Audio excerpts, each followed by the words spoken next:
നമുക്ക് mushroom dry fry എങ്ങനെ ചെയ്തെടുക്കാമെന്ന് നോക്കാം. അതിനുവേണ്ടി ഞാൻ 250 ഗ്രാം മഷ്റൂമാണ് എടുത്തിട്ടുള്ളത്. അത് ഇതുപോലെ തൊലി കളഞ്ഞെടുക്കുക.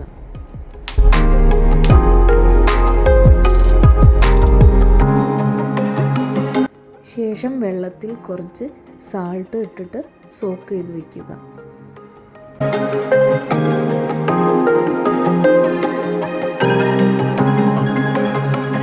ഫ്രൈ ചെയ്യാനായി 1 table spoon ginger garlic paste, 1 table spoon മുളക് പൊടി, 1/2 ടേബിൾ സ്പൂൺ മഞ്ഞൾപ്പൊടി, കുറച്ച് മല്ലിപ്പൊടി, 1 ടേബിൾ സ്പൂൺ റൈസ് പൗഡർ, കുറച്ച് ഉപ്പും കുറച്ച് വെളിച്ചെണ്ണയും ചേർത്ത് നന്നായി മിക്സ് ചെയ്യുക. ആവശ്യത്തിന് വെള്ളവും ആഡ് ചെയ്ത് നന്നായി പേസ്റ്റ് പോലെയാക്കുക. നേരത്തെ സോക്ക് ചെയ്ത് വെച്ച മഷ്റൂം കഴുകി വൃത്തിയാക്കി ഇതുപോലെ ചെറിയ കഷ്ണങ്ങളാക്കി കട്ട് ചെയ്യുക. നമ്മൾ ഉണ്ടാക്കി വെച്ച മസാലയിലേക്ക് ചെറിയ പീസസ് ആക്കിയ മഷ്റൂം ഇട്ടുകൊടുത്ത് നന്നായി യോജിപ്പിക്കുക.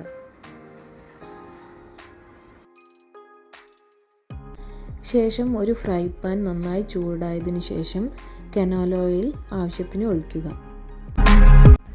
ഓയിൽ നന്നായി ചൂടായതിനു ശേഷം നമ്മൾ മാഗ്നേറ്റ് ചെയ്ത് വെച്ച മഷ്റൂം അതിലേക്ക് ഇട്ട് കൊടുക്കുക.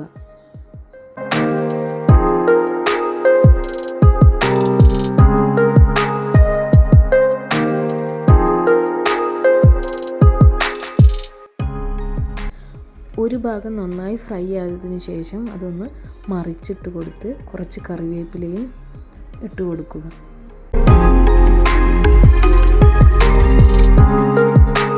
രണ്ട് ഭാഗവും ഒരുപോലെ ഫ്രൈ ആയ ശേഷം നമുക്ക് സെർവിങ് ബൗളിലേക്ക് മാറ്റാവുന്നതാണ്.